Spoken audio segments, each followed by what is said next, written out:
கோவிந்தா கோவிந்தா என்னதவம்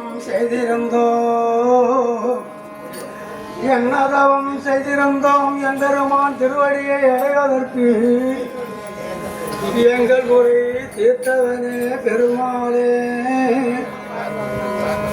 ஜகாதி முடிவும் சாபத்தை சாதித்தாயே இந்திரனும் பிரமரையும் மனதில் என்னே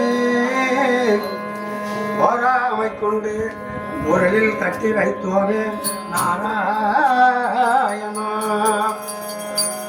ஆடுமையில் தோகை விரித்து என்னுடன் மீதில் ஏறி வந்து எங்களுக்கு அருள்புரிவாய கோவிந்தா கோவிந்தா. கண்ணா கண்ணா உன்னை நான் சொல்லி